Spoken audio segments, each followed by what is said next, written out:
All right. Hello, everybody. Good afternoon. Good evening. Welcome to the NYSOA ECSR Summer School Series held virtually.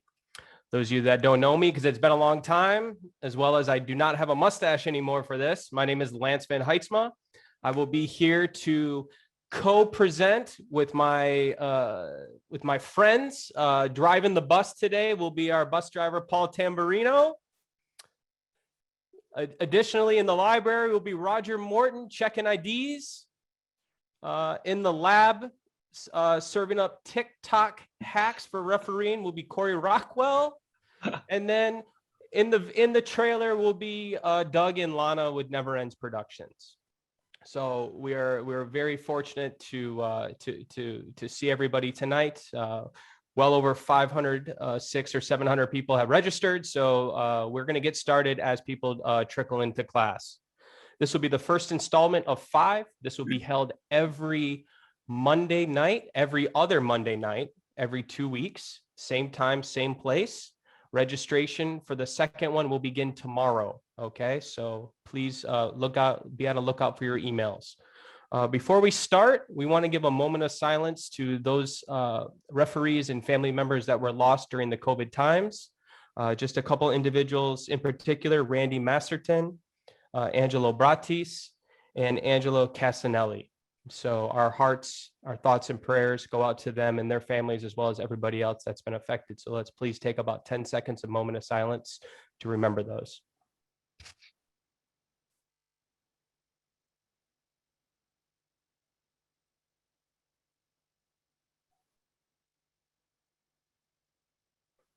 All right. So before we get started, let's have a little, we've missed each other for a long time. We haven't been with each other, I think, Paul, in about 10 months was our last webinar together. The end of the summer educational series last year in 2020. So Paul, please grace us with some of your words, and it's great to see you. Hey, yeah, thanks, Lance and Roger and Corey, and thanks for everybody else who joined. It's great that we can get together like this. We like to have everybody in person, just to see everybody and kibitz and just rehash old times. But this is the way it is these days. We've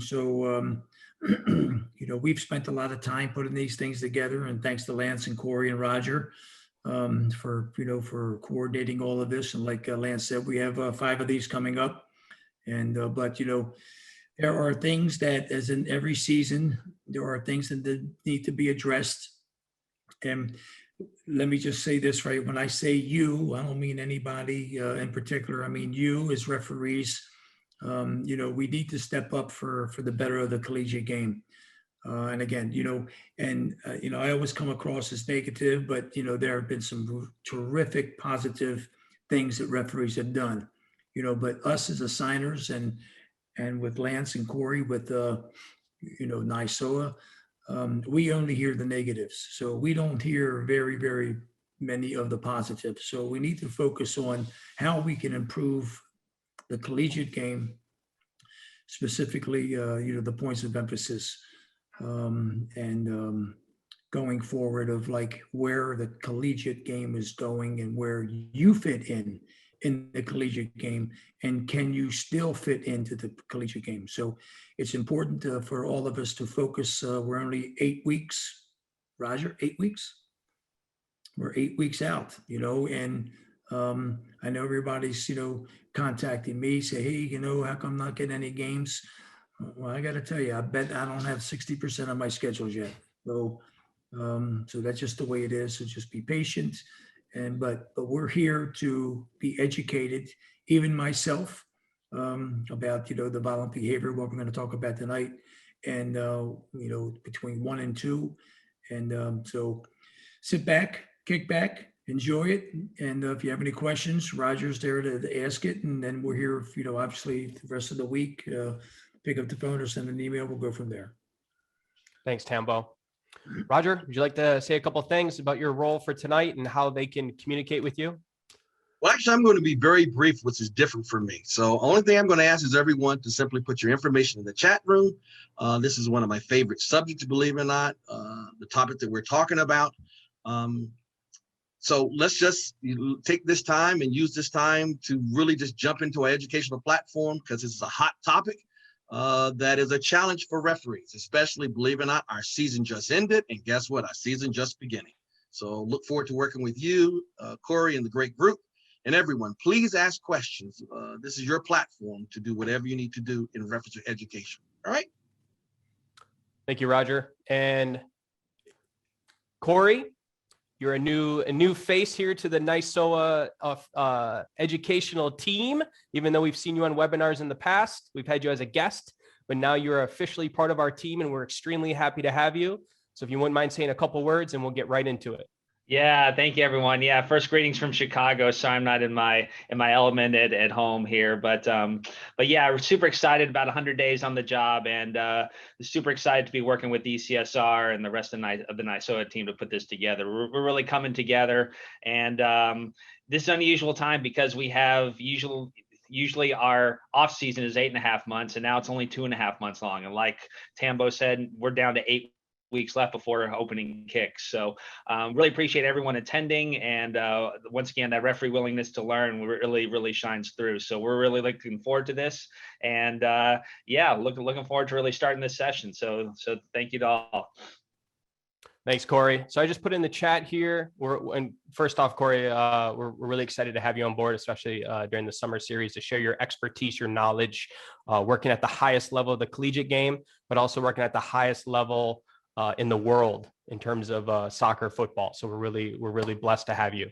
I made a note in the chat. Okay, what Roger has said. If you want to banter, you have things to add, please write that in the chat. If you have questions that you would like to have answered, please put that in the Q&A. The chat typically gets hot and it runs through real quick, where sometimes we miss those questions. So please put that in the Q&A. So without further ado, we're going to go ahead and get right into it. The color of red is today's topic. Now, the color of red, if you keep going one more slide, Doug, we're going to talk about the classifications of red cards in the collegiate game. We're not going to get into dog so, second yellow cards. We're not today. Maybe down the road, but not today. Today, we're going to talk about the nasty challenges, okay? The serious foul plays, the violent behaviors. And, last year in 2020, the NCAA came out and they said, we're going to divide violent behavior into 2 categories, violent behavior 1 and violent behavior 2.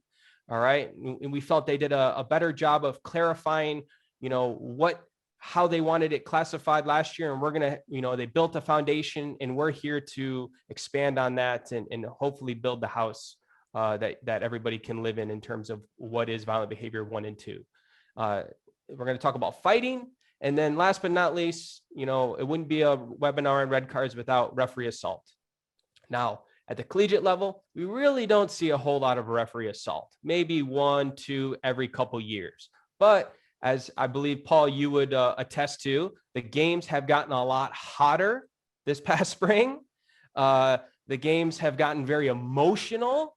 And there are at times where we as referees have to be on guard, and we have to recognize when the game is hot. So Go ahead, Paul. Yeah, I mean, you're right, Lance. And I think we're going to be talking about this referee assault in a couple of sessions, coming up.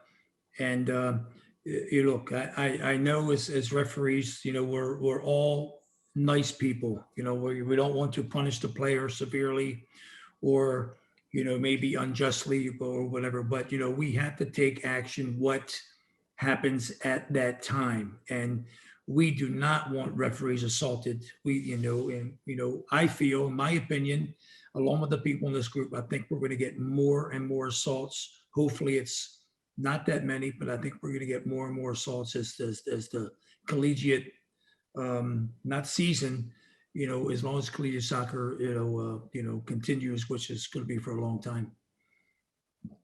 Agree. I mean, you've seen the games. The collegiate game has been a very controlled and safe environment for officials for such a long time. But now you're seeing a win at all costs. You're seeing rivalries taken to the next level. And we as officials have to recognize that and step up our game to ensure things like this don't happen. Now, it's important that we talk about these classifications, because these classifications, there are differences in how we report. these red cards. And we're going to go through that with everybody. There are differences in whether or not we can use video review if it's available for these red cards.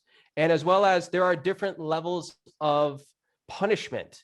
Now, we're not going to focus too much on, I don't want to give a red card because it's a 2-game versus a 1-game. That is not our distinction.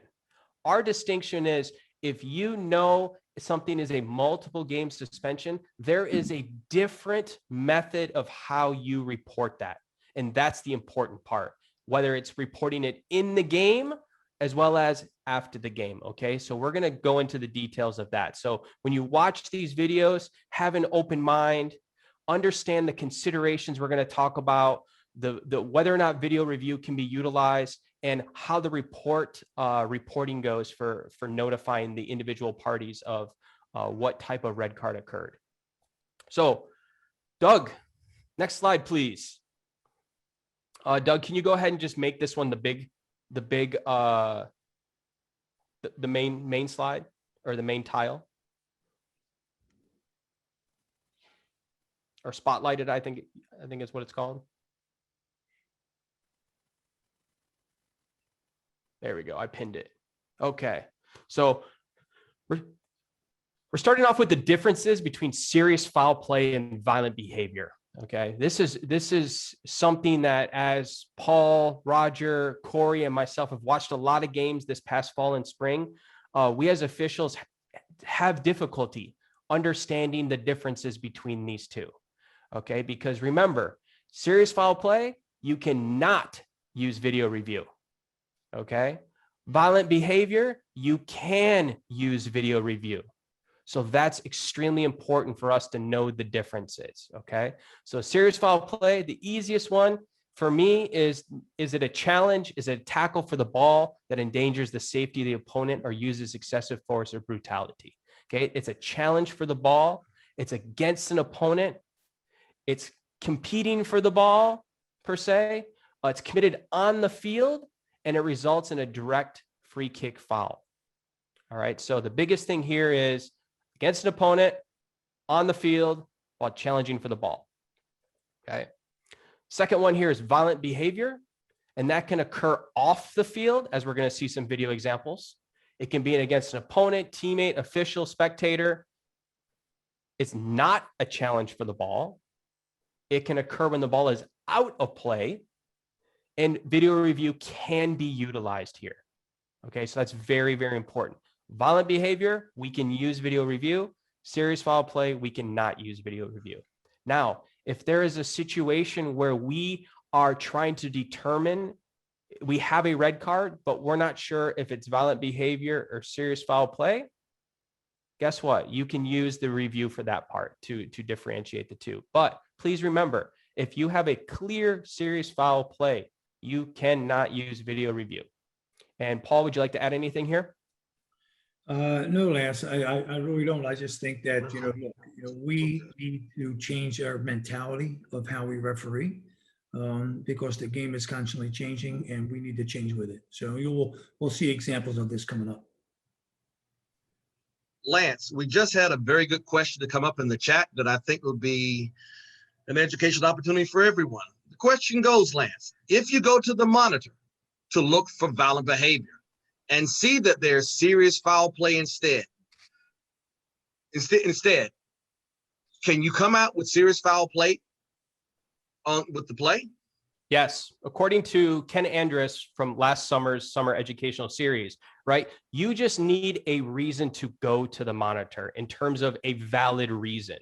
Now, if you have violent behavior and you're going to or you have a red card and you're going to the monitor, but you see, oh, it wasn't violent behavior, it was actually serious foul play, you're still going to punish with a red card, because the purpose of going to the monitor is you have a red card, or you have made your decision, okay, that it is a red card, and now you're going to the monitor.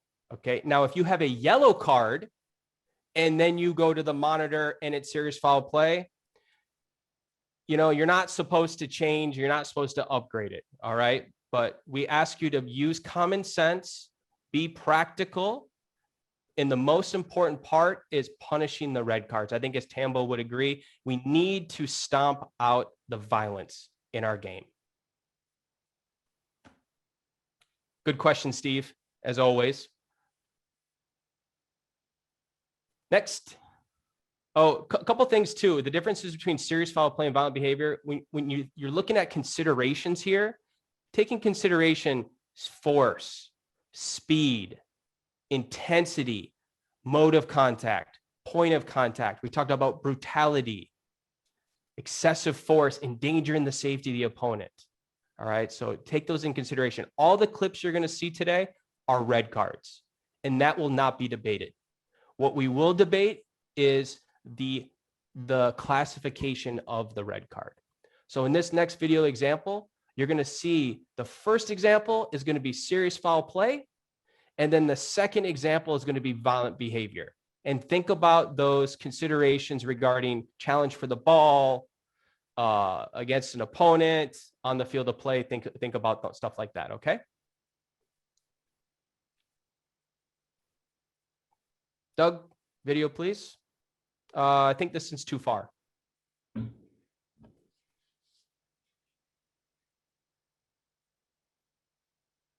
Yeah. So we have a challenge for the ball, right? The ball is there within a playing distance. There is an opportunity to play the ball. The attacker leads with their studs, straight leg into the goalkeeper, excessive force, danger in the safety of the opponent. That is a serious foul play red card. Now with this clip, we're probably going to have to see it again.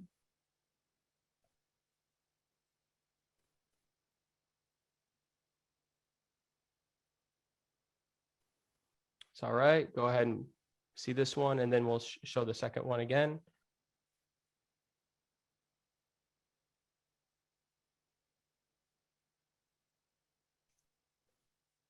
Serious foul play.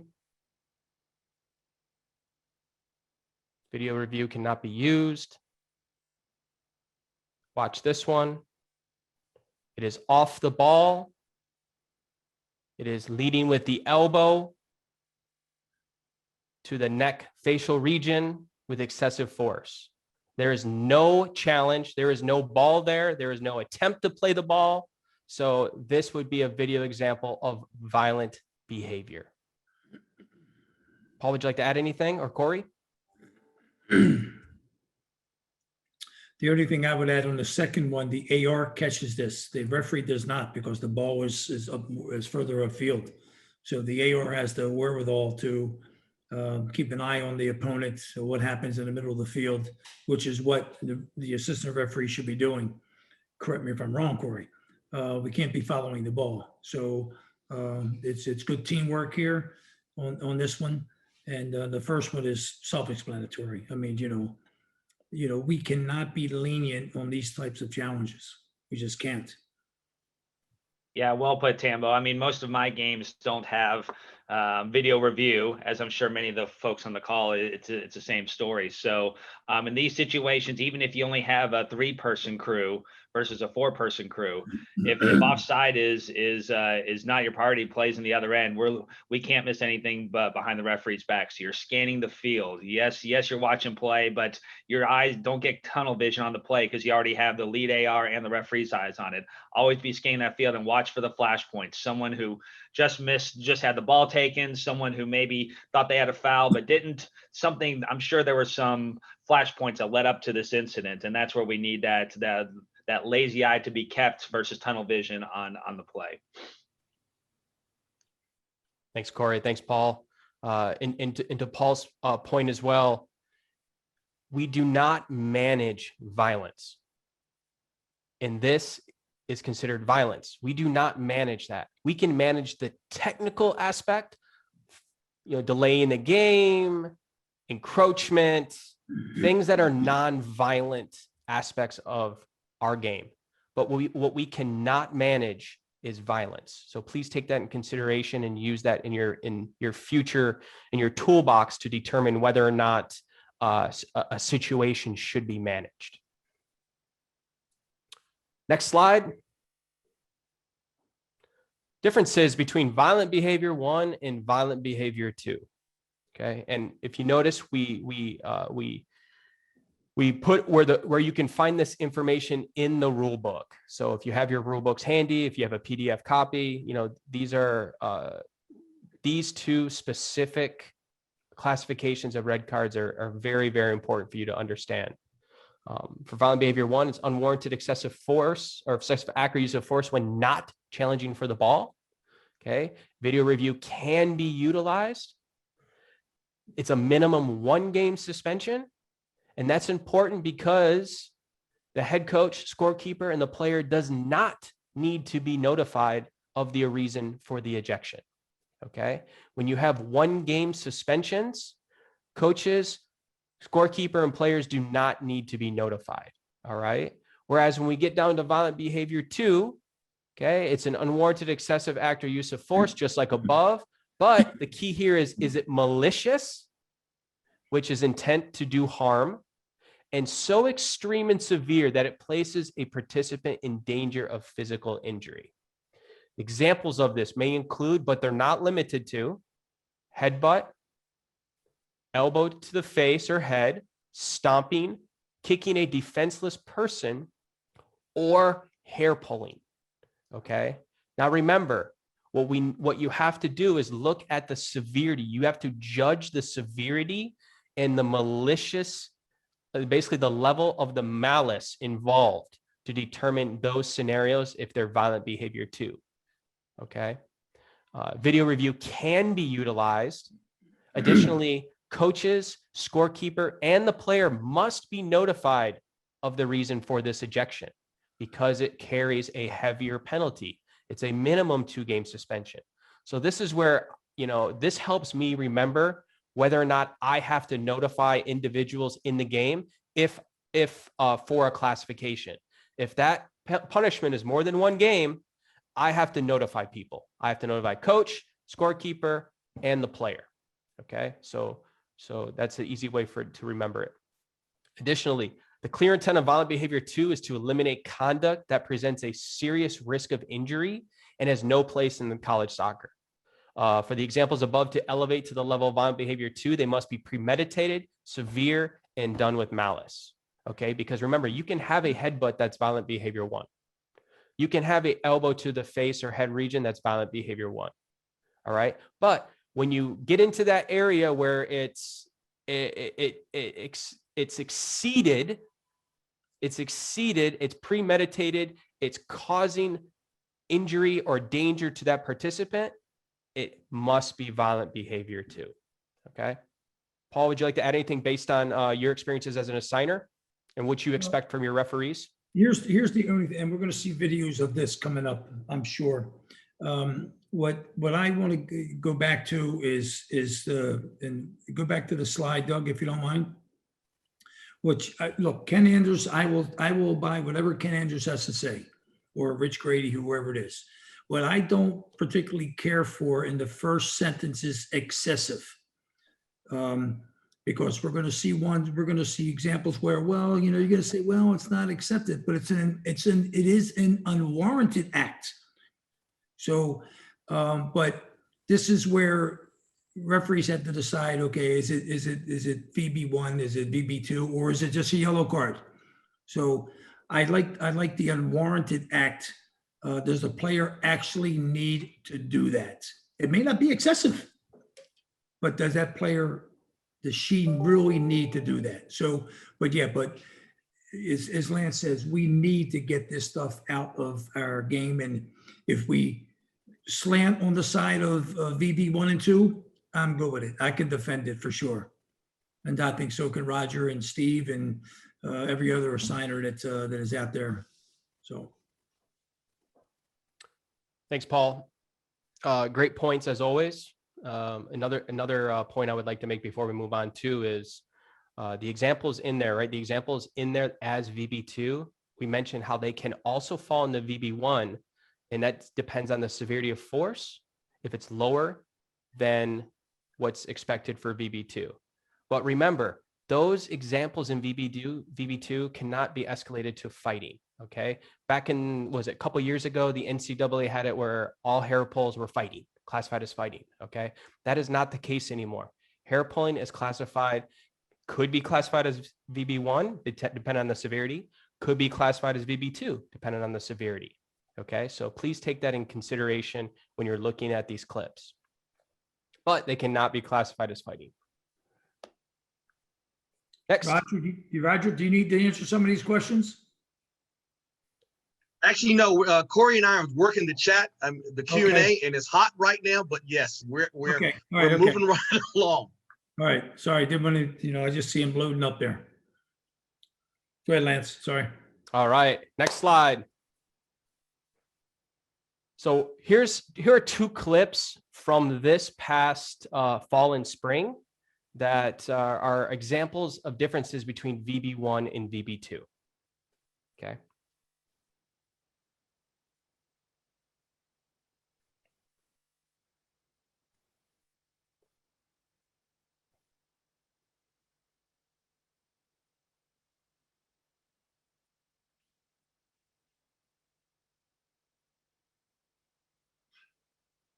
Typically, when violent behavior occurs in the collegiate game, it results into a mass confrontation. That's another indicator, but not always. It's not necessarily a consideration. And Paul, this was a match you assigned. I know you have some inside information on this. If you could maybe walk us through a little bit in terms of violent behavior 1 here after the replay.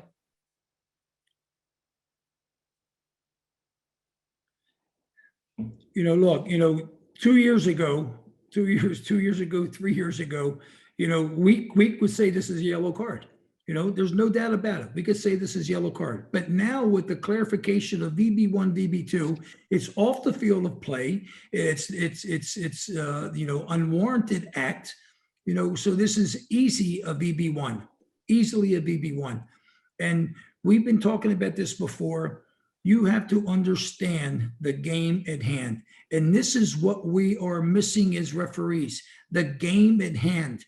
So you're talking about, I don't care if it's, any Division I game, any Division II game, any Division III game, I don't care. You need to understand the teams and what they're playing for or why they are playing that way. So, and this is a misconcept that many of our referees are not getting.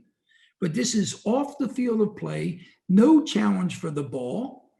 And I don't understand why, in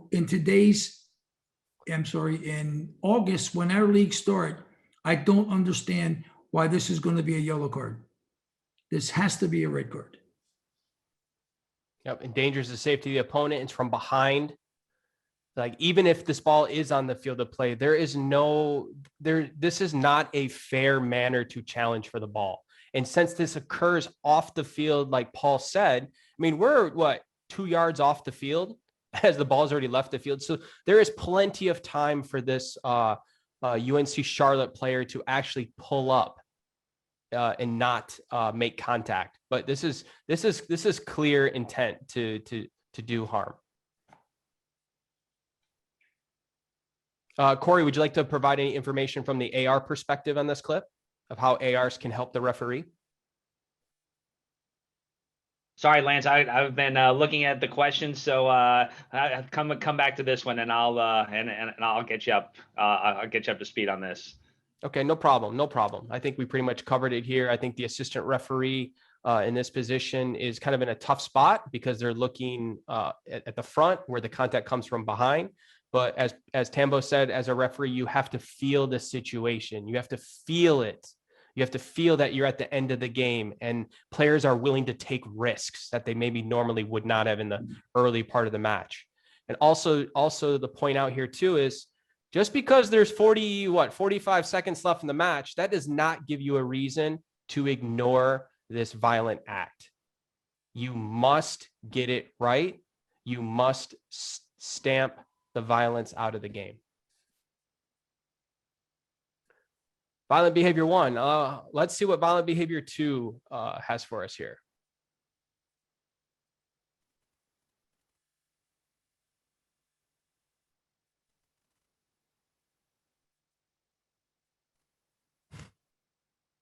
but she didn't mean to do it. Isn't that what we always hear in the women's game? That's our excuse that we hear in our heads, that they couldn't have done this on purpose. That is so far from the truth. I think we can see in these past couple of years, especially with the women's game, they are getting very physical because we allow them to get physical. In this case, you could see that the referee has a couple opportunities to keep it simple with some contact. Chooses to allow them to play through it. And guess what happens? You'll watch it right here. It's premeditated. She feels the contact. She makes a decision to pull her arm back, her elbow, and elbows the player right in the face.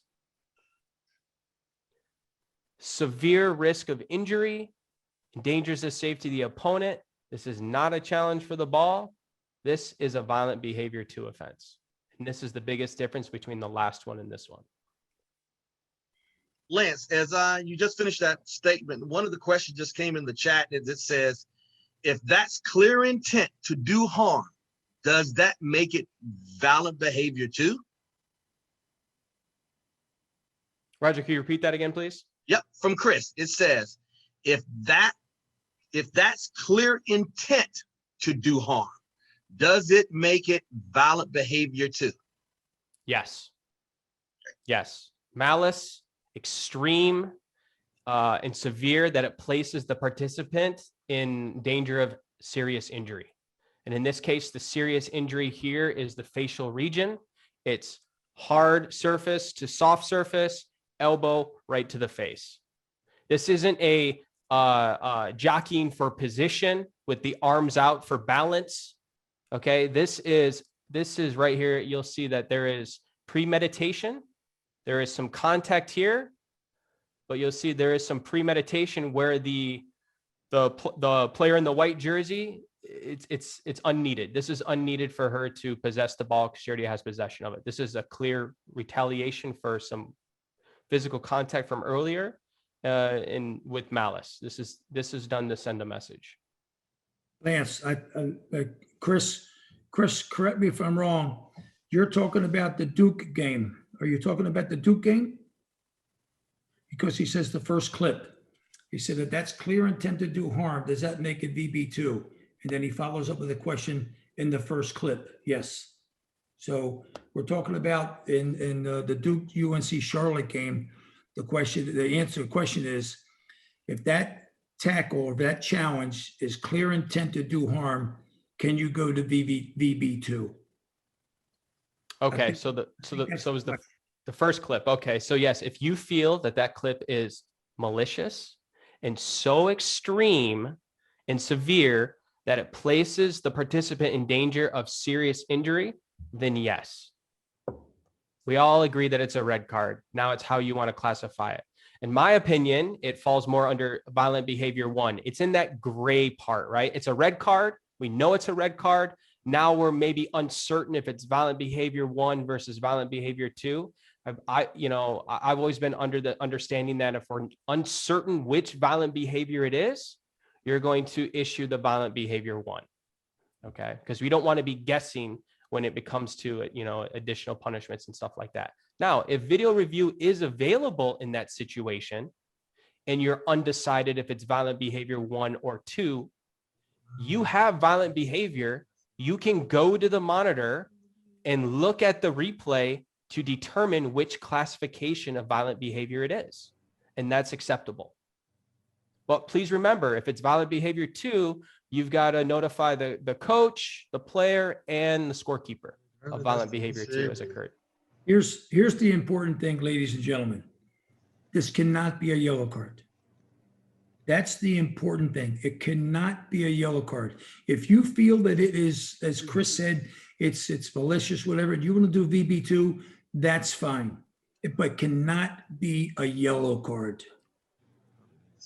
That is Great. reading. Lance, I was just going to stay on that topic with something against a participant, because you're using that word over and over. We had a question in the chat about what if it's property discussion, or even a dog runs across the field and someone kicks it, or something like this. So I'm been going back and forth in my head. So I'll give the answer and then feel free to disagree. I'd say, like Lance said, lean toward VB1, however, be very detailed in the red card report. And if the authorities want to go up on it, then you have all the details there. But I'm thinking of examples like they kick the bleachers, or they kick the mascot in the shin, something like that. So that'd be my recommendation, unless anyone disagrees. Nope. I mean, back to Tambo's point, Corey, is, it's a red card. So Yep, we have to exactly. get Must that be right. red, yep. We have to get that right. And then the conferences could always escalate it. Rarely do you see a conference go down in punishment. I think the one where it talks about, a participant or a spectator is when players turn around and kick the ball into the stands.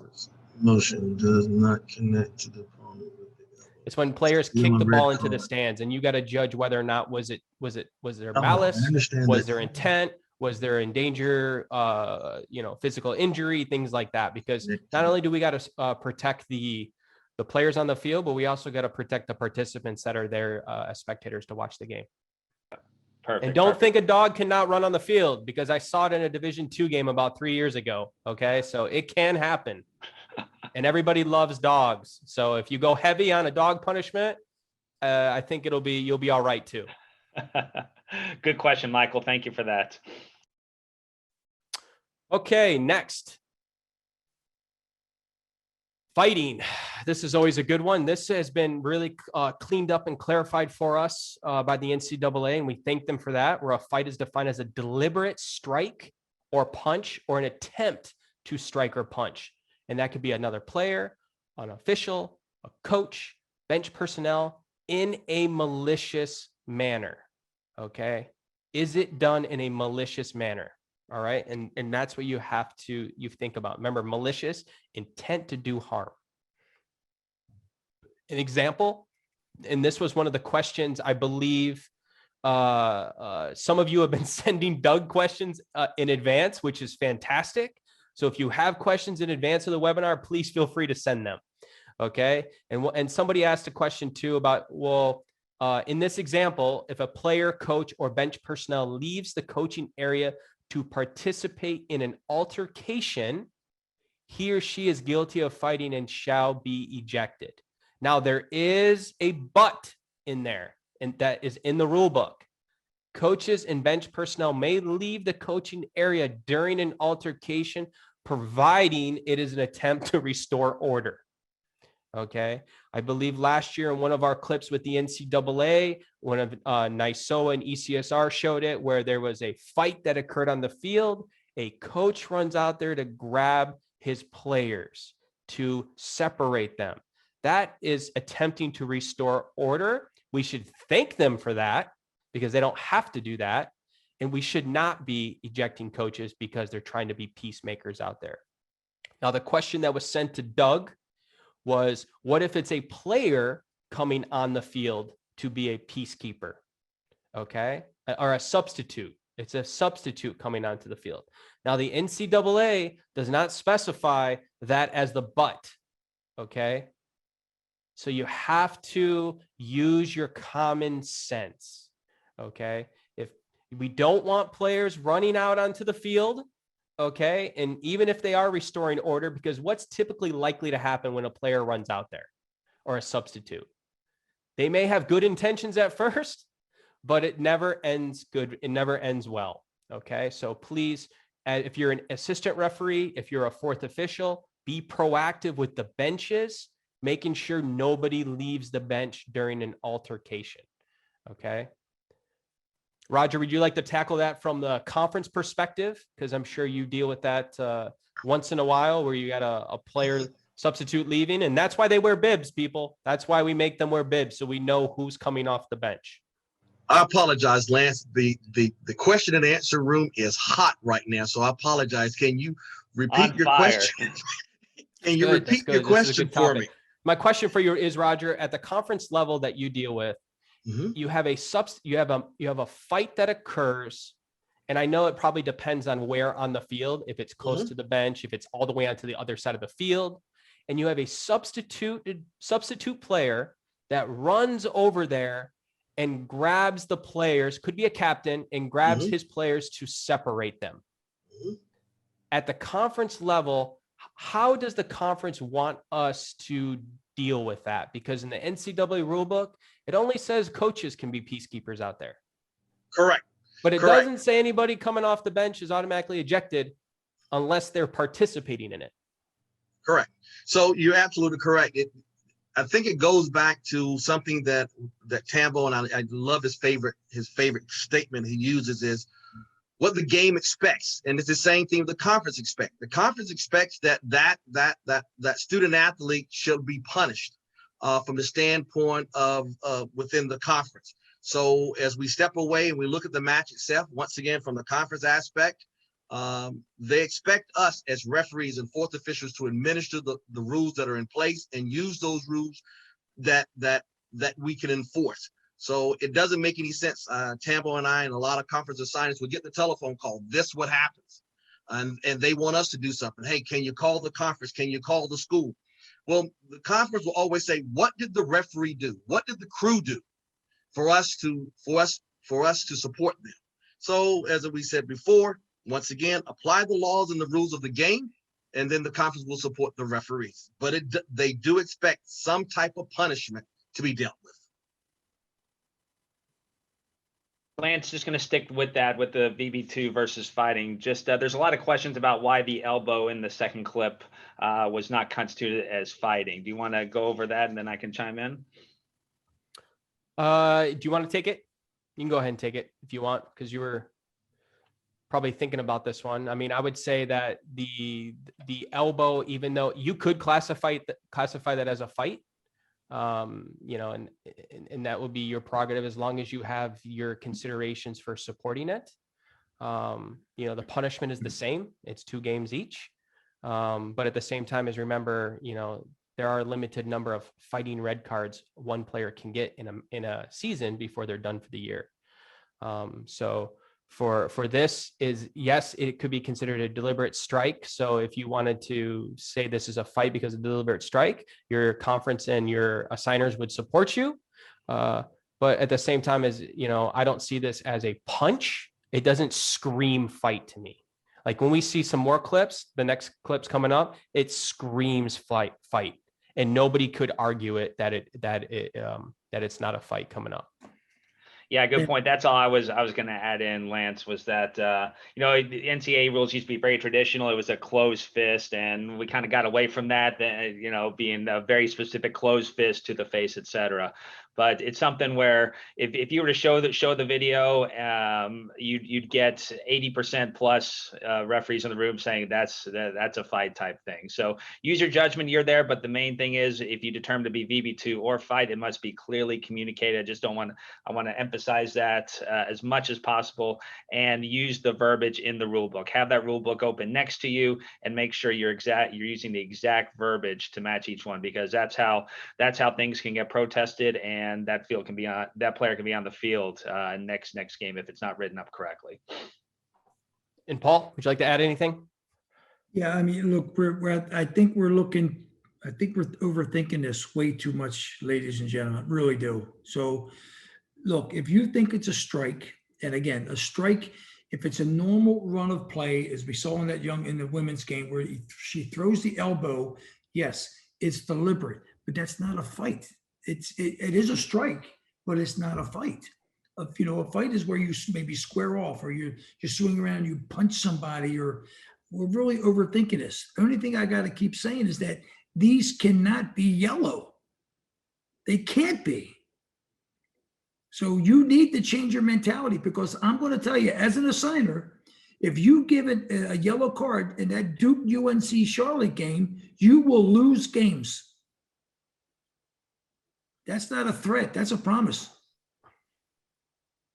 So let me even echo something that would piggyback with Tambo in this. Let's just step back for a moment. Why did the NCAA put violent 1, violent 2, and fighting? Because at the very beginning, we just had basically violent 1 and fighting, and everything was in between. So think back, sit back. So what is a fight? If you and I are on the street corner and we saw 2 individuals, or let's say you're at my Catholic school and we're on the schoolyard and we're fighting. That's a fight. Okay. Now the NCAA put in simply violent behavior too, because we know it's not a fight that we would normally say in a schoolyard, or two players or a fighting, when we say normal fight. So now simply violent behavior too. So like Tambo, we all saying, you're trying to confuse this. Think about old school backyard fight. That is a fight. Now we have violent behavior too, because we know it's not what? It's not a fight, but it's something more than a simple one game to send out. So that becomes what? Violent behavior too. So as I said, I think we're just, some of the things and comments, and Todd, thank you for your answer to that too, to once again, bring us back here. Just think fighting. Good old first grade, second grade, you stole my lunch, and I'm coming after you. That's a fight. Okay. Violent behavior too. That's the in between. And if you're fighting on recess, Roger's going to come out and put you in detention. That is correct. I'm gonna pull one of these books behind you. You're gonna have to read one of them. Okay. Also, let's go ahead, Paul. I said it can't be Dr. Seuss. Another thing too is to think about when we move on and you think about fighting and you think about mass confrontations, identify roles of players in these mass confrontations. We talk about the initiator. Who's initiating this mass confrontation? Who's instigating? And then who's the aggressor that takes it to the next level? And I think if you're able to identify those roles in a mass confrontation setting and in a fighting setting, you're going to be able to fairly administer punishment. Okay, so let's take a look at the next example video of fighting. And you'll see that you'll see that this is a clear example of a fight.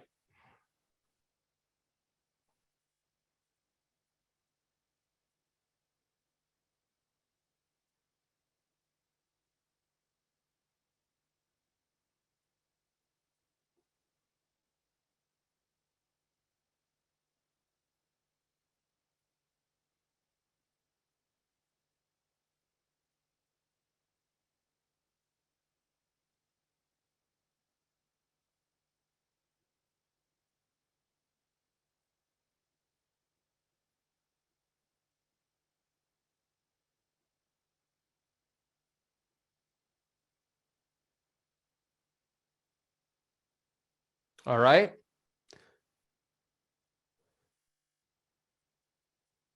The referee here does a great job of issuing the red card for fighting. You'll see it actually is a closed fist. It's a swing. It's a deliberate strike. And you'll see here in the replay. Okay. To the face region. This is a clear fight. This is a fight. Okay. And the referee also does a great job here of issuing the yellow card to the UAB player for the hold, the tactical hold, the jersey hold that prevents him from, stops the promising attack here. Also, you'll notice here too that the referee does a very good job. He's close to play when it happens. He's close to play when it happens. He gets in there. He's not a spectator. He gets in there. He separates the teams and the players. He looks at his assistant referee. Okay, he gets in there. The pile isn't too big yet. He's trying to separate players. Okay. Typically, you need to move the player who's creating the issues away from everybody else. You'll notice he looks at his assistant referee for confirmation. See, confirmation. Yep, red card. Then he issues the red card. And what we don't see in this clip, he actually goes over to the benches and lets the coach know and the scorekeeper know and adjust the clock while he's over there because the clock kept running. So great job by this referee. Paul, would you like to add anything to it? Go back to the very beginning, Doug, if you don't mind.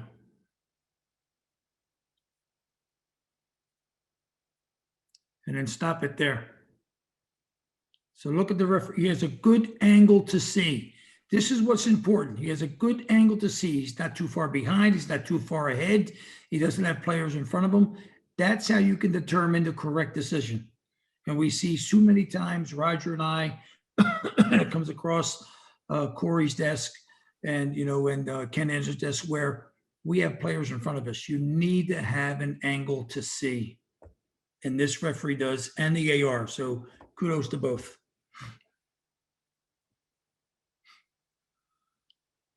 Thanks, Doug. This is a fight. This is a school fight. Next. Referee assault. We're going to cover referee assault. We said it doesn't happen often, but it seems to be happening more frequently in the collegiate game. This is something that the NCAA, the conferences, your assigners, NYSOA, ECSR takes extremely serious. Referee assault is defined as a physical contact with game officials or any threat or physical intimidation or harm. Remember, physical contact with game officials. All right. There are times where players will put their arm around a referee or put their arm on their shoulder. We're not talking about that type of physical contact. All right. That's more of a friendly contact, a way to break barriers, to have a conversation. Just like how many of us, we put our, it's not recommended, but we do, put our arms on shoulders of players or help them up off the ground, things like that. We're not doing it with a threat or physical intimidation or harm. Okay. Examples include, but not limited to, pushing, shoving, spitting, kicking, throwing, or attempting to make physical contact. And this is all in the NCAA rulebook, word for word. Video review can be utilized if it is available. And this is another one. Remember, this is more than a 1-game suspension. So therefore, head coaches, scorekeeper, and the player must be notified of the ejection. This is a minimum 3-game suspension. Okay, but we're not worried about that. We let the conferences handle that. So we want to see the clip.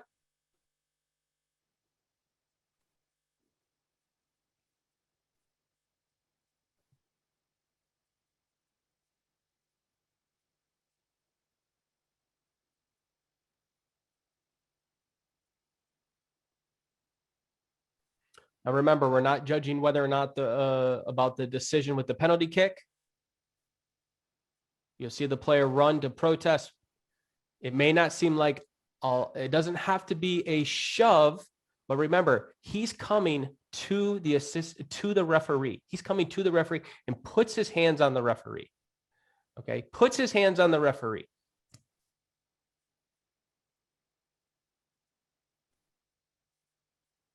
He's not putting his hands on the referee to slow down. And you can't tell me the referee slipped because the referee's wearing cleats and it's dry. So let's not look for excuses why not to give referee assault. Okay, if the players act like this, they need to be dealt with appropriately. And the referee does deal with this appropriately.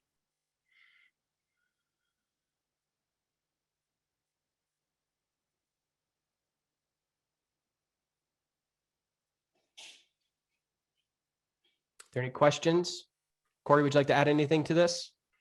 I'm sure you haven't been assaulted, but we typically all have been assaulted at one point when we do enough games, whether it be mostly in the amateur games. Yeah, usually I can outrun them if they try to assault me there, but no, nothing to add. I think you covered it quite well. Referee team, I thought, did well. There was a question of, hey, is it smart for the referee to get in there so quickly and really insert himself or herself? And of course, I'll speak from the male referee's perspective. If it's a female game that you're doing, then you need to be very careful about this. In fact, I would say no touching of the players. I would assume that's a given, but then we get 1 or 2 clips that come across each year where that happens, and it's just it's never a good situation. So from that standpoint, never touch the player from that standpoint. Thanks, Corey. Paul, anything? Again, I mean, it's an individual referee's, determination if they want to get in or not. And if you don't feel comfortable, don't get in. That's very simple. Yep. Be in a good position, right? No females for sure. So. Yep. be in a good position to see the challenge in the penalty area. You know, there are always things we can analyze whether or not we go to the penalty mark or not. Typically, when we're in this area of the field, the players, it's an area where the players want to come to us or at least surround us. So we have to be close to play, but let's not make ourselves way into the lion's den, as they say. But in this case, you know, the referee gets pushed down and it has to be dealt with accordingly. Next. Now this is the fun part. This is where you all get to make the call. Okay, so the next 5 clips are all red card ejections, but we want to hear from you. How would you classify this red card ejection? Okay, so utilize the previous instructional information that's been given to you regarding to classify each clip. Put them into one of the following NCAA categories. This is going to be a poll. Okay, you're going to have serious foul play, SFP, violent behavior 1, VB1, violent behavior 2, VB2, and fighting fight. We're going to watch the video. A poll is going to pop up. Go ahead and enter your poll information, and then we'll see how everybody does. So the first clip.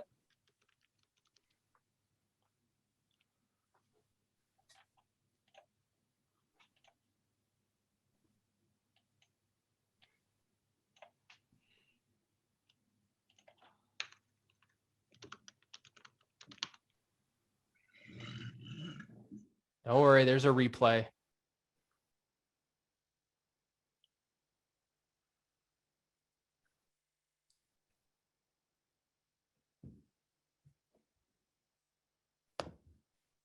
Should be coming up.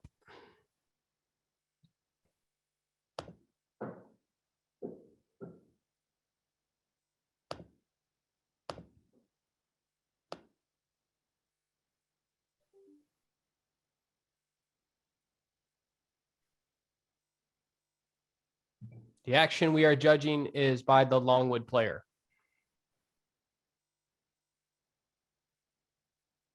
So polling time.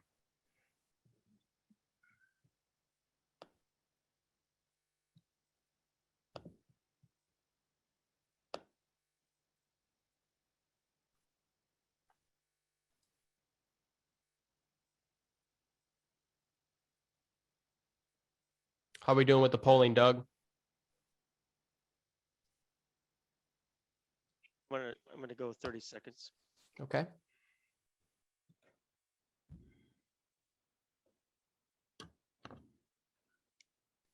Expect the unexpected in our matches. So the results, we had 7% say serious foul play, 23% say VB1, 12% say VB2, and 62% say fighting. The correct answer here is fighting, okay?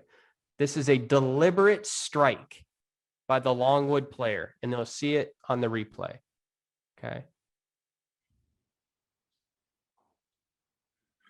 The Gardner-Webb player does push the Longwood player, which should result into a yellow card.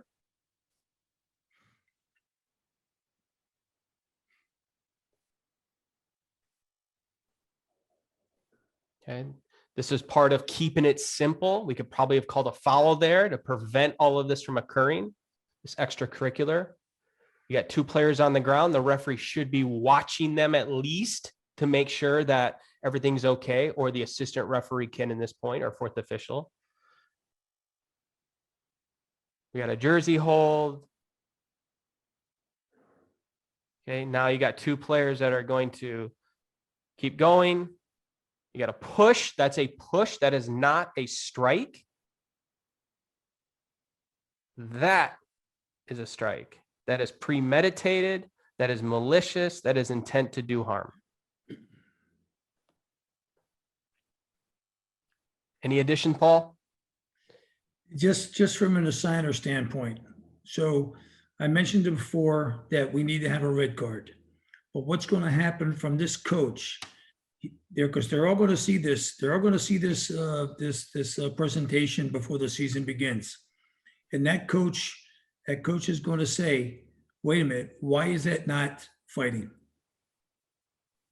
So, and then it's going to go to Ken Andrews, and Ken Andrews is going to say, well, the referee made a decision, even though it's the wrong decision if he decides to say it's serious foul play. So believe me, the coaches are going to fight for their players and they're going to fight for their team. And, you know, on the negative side of it, you're going to be on the negative side of it. And we have the answer to it. Monday morning, right? Monday morning. All right. Next. Thanks, Paul. Next clip and poll, please. Somebody says in here, it's not a fist strike. Remember, it does not have to be with the fist. It's a deliberate strike.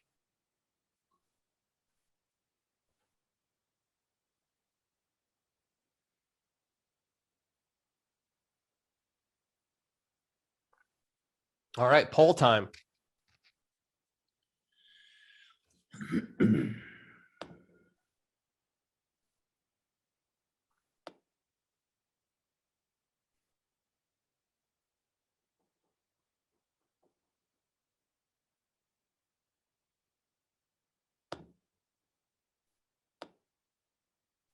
Remember, we're not debating yellow cards and red cards. This is a red card challenge. Now you need to classify it. Don't overthink it.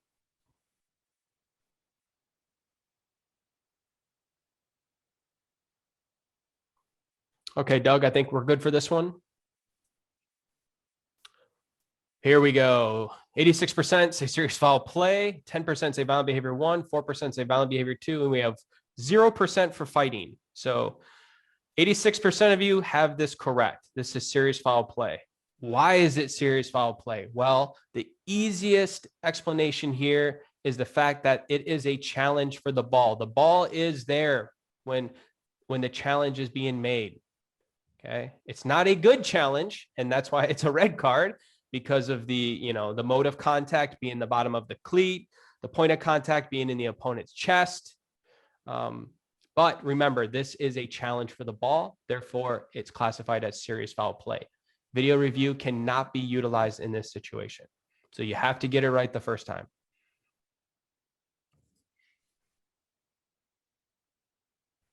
Next. Paul, I thought that one was straightforward, so I didn't need to bring you in. No, it's good. It's good, Lance.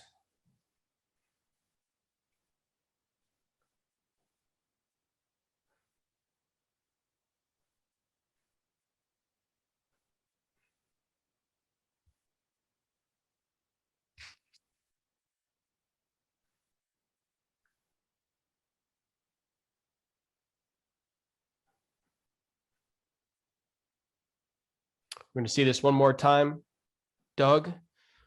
Then we'll pop the poll up.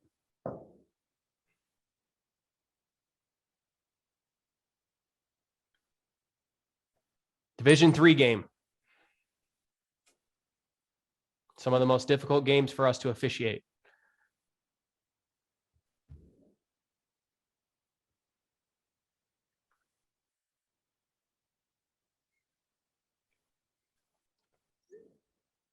Remember the considerations. Is the ball in play? Is it attempt to play the ball? Is the ball in play?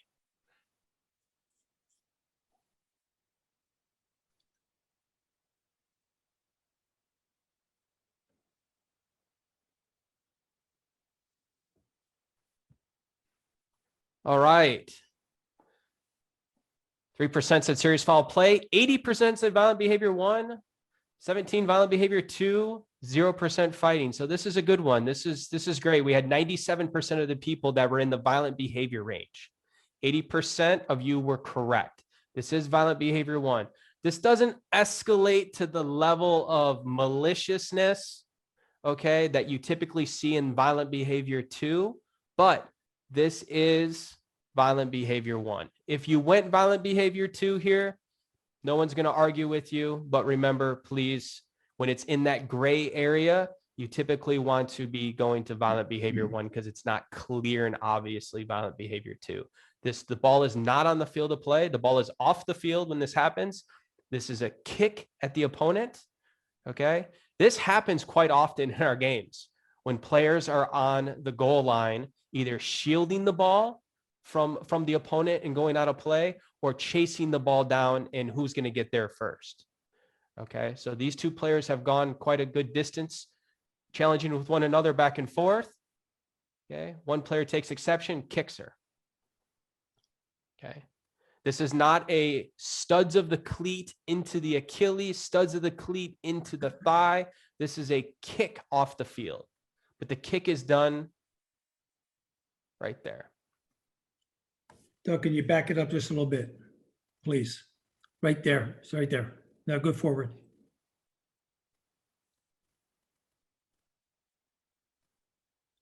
Stop it there.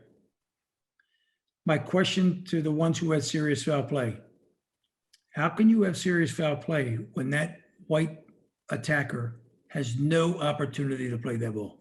None. None. That ball was 4 yards in front of the at least 4 yards in front of the white player. So it can't be serious foul play. If you go back to Lance's, and I don't want you to go back, if you go back to Lance's, it has to be a challenge for the ball. That is not a challenge for the ball.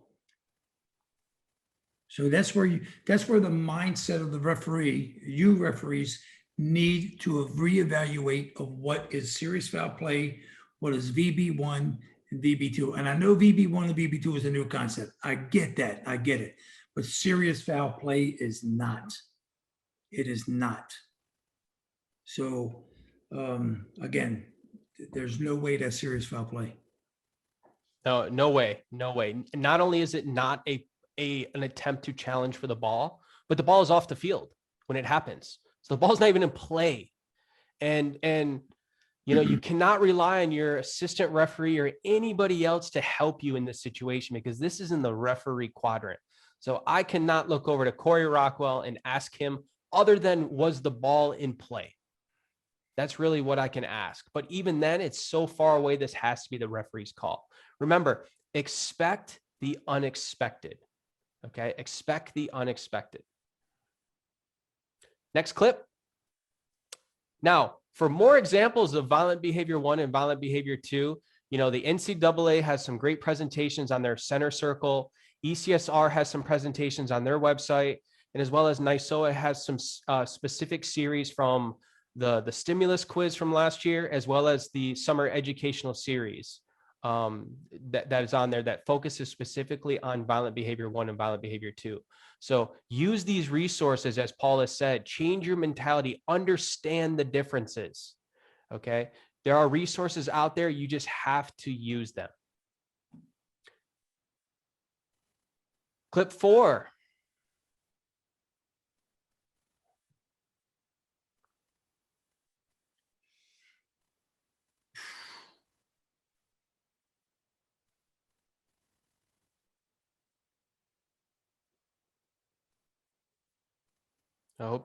I thought I edited that part out, but I guess not. So those of you that were on the quiz series, you may have seen this clip before, but let's see if you remember what the answer was.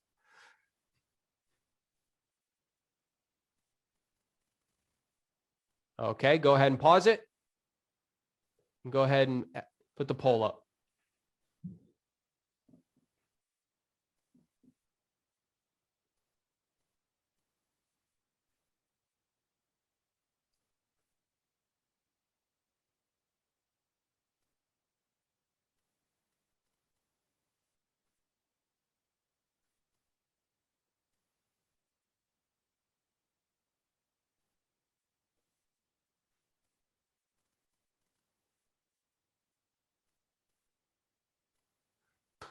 All right, 8% say serious foul play, 17% say VB1, 71% say VB2, and then 4% say fighting. Correct answer here is VB2. Now, here's the analysis that was written for this clip. Blue number 14 uses his arm as a weapon to make contact to the white opponent in the face with excessive force. There is no challenge for the ball since 1, the ball has already been played by the white player. 2, it's no longer within playing distance when the strike occurs. And 3, you cannot play the ball with your arm. Okay, that's not a legal way to play the ball. Okay, blue number 14 also leads with his elbow into the face of the opponent, which is malicious malicious and so extreme that it puts the opponent in danger of physical injury. So the decision here would be red card for violent behavior 2. Paul, would you like to add? No, on this one, I think it's clear. I think this is a great clip for VB2. I think it's, I mean, I think, again, I hate to keep repeating myself, and I'm going to do this for 4 more sessions, is that the referee, we really need to change our mentality when it comes to stuff like this. Yep. And in this case, the referee's in a great position to see it, and the referee correctly administers the red card here. That's the biggest key, is we have to get these red cards. But this would be violent behavior 2. And the last clip. So we'll go ahead and close the poll. This one. Clip number 5.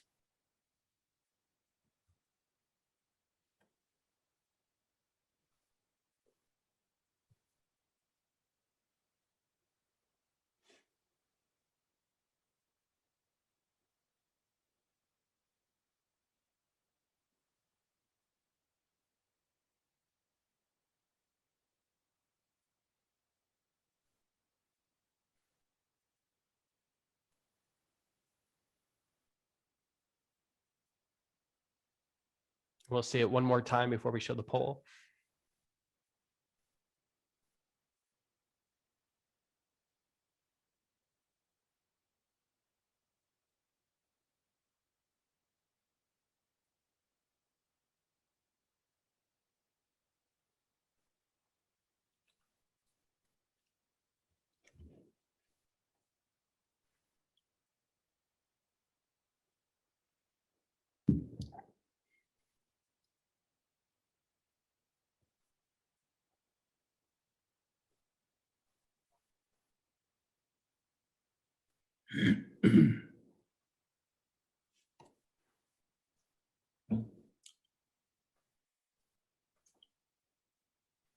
All right.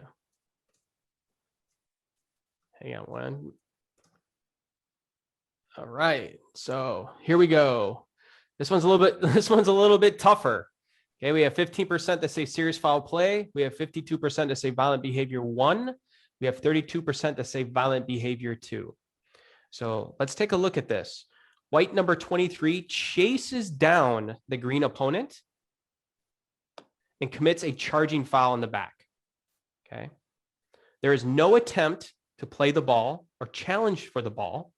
This is evidenced by the type of foul and the location of where the ball is when the foul is committed. The ball is in front. The contact happens from behind. There is no attempt. Matter of fact, number 23 White has the opportunity, but chooses not to exercise and use his speed to challenge for the ball, but uses it for the player. This type of foul, the force of the charge was excessive given the distance traveled by White number 23 and the high speed that he reached prior to the contact. Okay. This does not reach the level of maliciousness of violent behavior 2. So this would be classified as violent behavior 1. But the most important part here is we have to get this red card right. Have to get this red card right. So if you pause it, keep going. Keep going right there. That is not a challenge for the ball. If this was a dog-so situation and we're determining whether or not this is a challenge for the ball, charging in the back is not a challenge for the ball. So in this case, this happens in the middle of the field with excessive force, high speed, not a challenge for the ball. So it must fall into the violent behavior category. Now, the player gets up right away. The green player gets up right, or is it the green? Yep, the green player gets up. So if you want to play it through.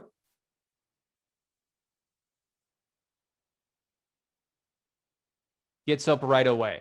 Now, we have to feel the situation, okay? So the fact that he was able to get up right away told me that it didn't present him it didn't put him in a position of serious physical danger.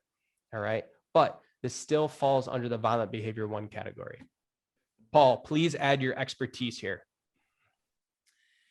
I'm having a little bit of difficulty with these last couple of clips where people saying it's serious foul play. There's challenges for the ball that we can say there's serious foul play.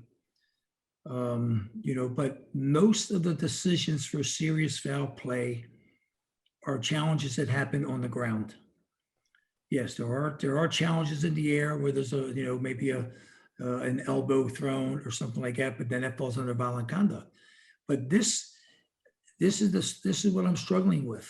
So almost all of the serious foul plays are during active play and challenges for the ball on the ground.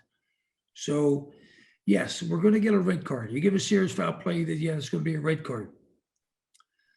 I'm going to tell you the coaches are going to say, hey, why is this? It's not violent behavior 1 or violent behavior 2.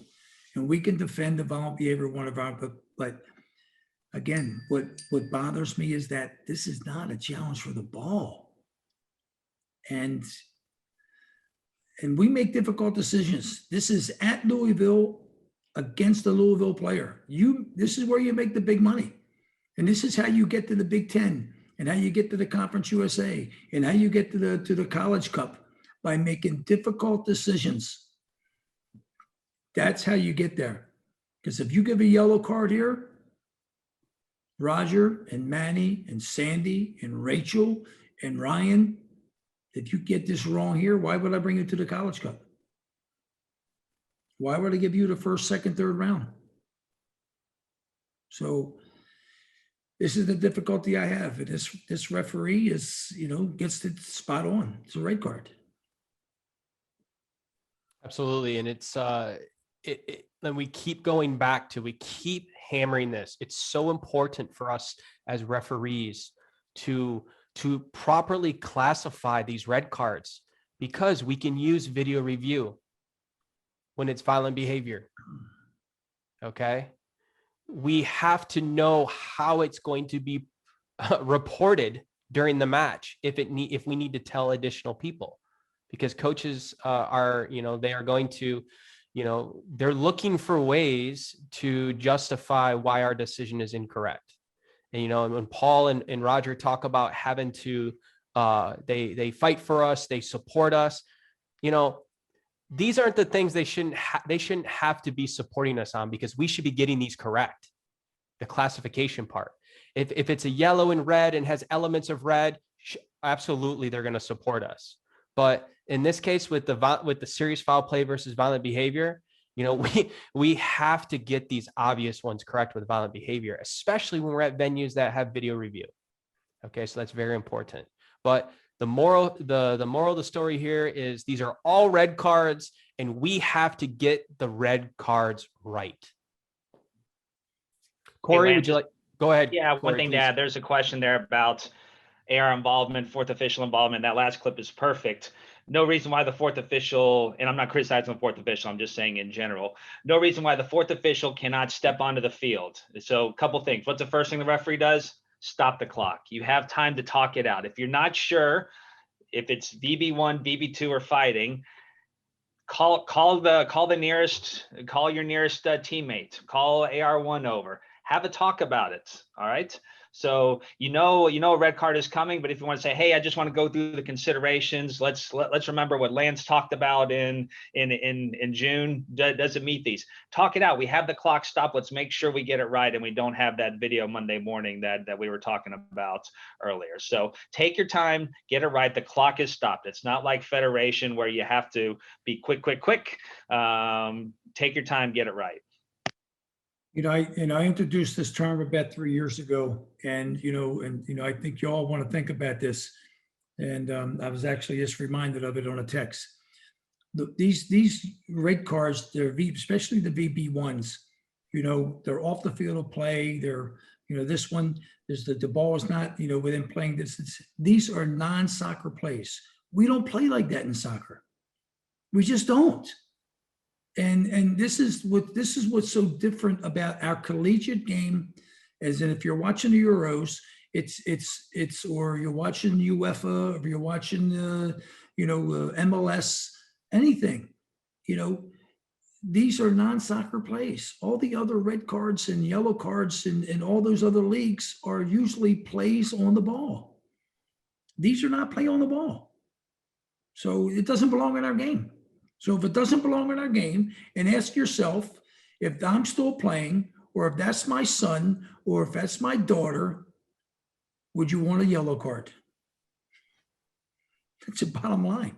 No, you want the red card for your son or daughter. That's what's fair. And that's the concept we have to change in our minds. So, but good stuff, Lance and Corey and Roger. Good stuff tonight. And the participants, great questions, by the way.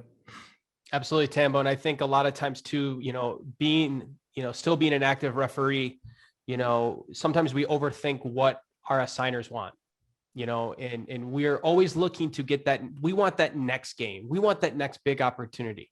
Well, gone are the days where if you give a red card, you won't get that opportunity. If you don't give that red card, you will not get that opportunity. You just heard Paul, you just heard Roger, the signers support the red cards when it's warranted with the violence.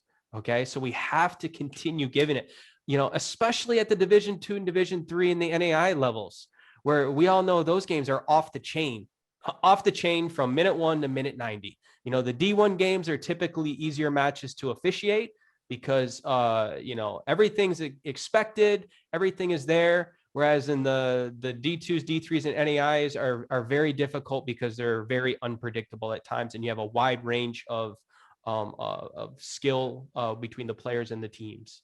So, that's something we have to take in consideration. We need to change our mindset. All right. We need to change the mindset that, if it's a red card challenge, we must give red card. We cannot manage violence. Manage the technical, but don't manage the violence and the physical nature. Okay. Are there any questions? I think I froze a little bit down here. Okay, here I go a little quicker. Are there any couple questions? I mean, we've got 414 people on that stayed to the end.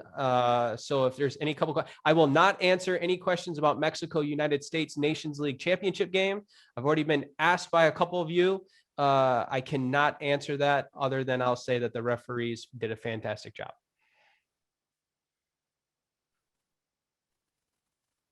Any last questions, Rockwell? Are we ready to close it out? No, just I want to get one question on there talking about subs coming on the field, and if we need mandatory cautions there. So a couple things. You obviously read the game. I mean, there was a situation I was in, fourth official, and there were a couple players that came a yard, maybe max 2 yards on the field to be peacekeepers only. All right. So as a referee, do we want to give second yellow cards for something like that? Using your common sense, if they're truly being peacekeepers and it's 1 or 2 players, absolutely not. Different situation. A sub runs 10 yards on the field. In that case, everyone is expecting that player to be carded. That is way out of line. It's not a reactionary, let me break it up. It's going in there. So I would say, keep in mind, where it is on the field, how many players are involved, but there is a common sense element to subs running onto the field, unless Lance or Paul or Roger want to disagree there. Every situation's different. You got to feel the game. Is it a reaction or is it an action by that substitute? And I can't stress enough the substitutes wearing bibs. They need to wear something of a different that separates them from the players on the field, because otherwise, when you have a mass confrontation that occurs or a fight that breaks out, it's very difficult to figure out who was on the field when this occurred, who was off the field, and all these kind of things that Corey talked about. Be practical, okay, but punish when necessary. Paul? The only thing this is a great session. I'm going to go off the session here for a second. So I don't know how many games we're into the Euros, 8, 9, whatever it is. And these are all world-class referees, every single one of them, and they've done a terrific job. But one thing I've noticed, and Manny is big on this about the positioning and the movement of the referee, a lot of them are in the way. And I don't know if it's because the teams have changed the way they play, or the referees are just, not maybe, getting used to the way. Maybe they haven't refereed for a long time. I really don't know. But the referees are in the way. Referees have been hit at least 3-4 times. So the point is not a criticism of the referees in the Euros, but how much the game and the players have changed the game, and where the referees need to adjust as well. So we need to adjust as well, whether it be VB1, VB2, serious foul play, our movement, our mentality. It's the same way. Watch the Euros. Terrific refereeing. I got to tell you, terrific refereeing. But a lot of, at least 3 or 4 been hit by the ball. So again, I think the game has changed, and it's constantly changing. So if you have the opportunity to watch them, watch the games. They're an educational sport for all of us. But thank you, Lance and Corey and Roger. Thank you for your time. Thank you for everybody else on this call, because this is the educational series where we're 8 weeks away from game time.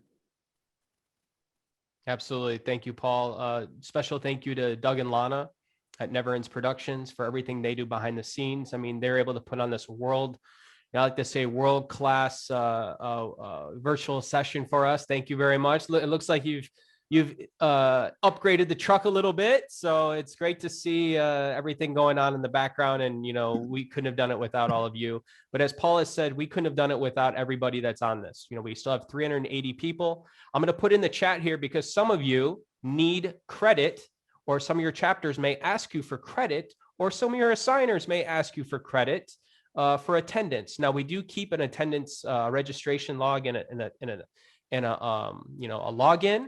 But at the same time, as there is a feedback form that we'd like you to fill out, I continue to put it here in the chat. If you could fill that out, your name is optional, but it's a way for you to be able to give us honest feedback. We do not take things personal. We're always looking to be better. Matter of fact, many of the topics we're going to be discussing during this summer school series is from your feedback that we received last year.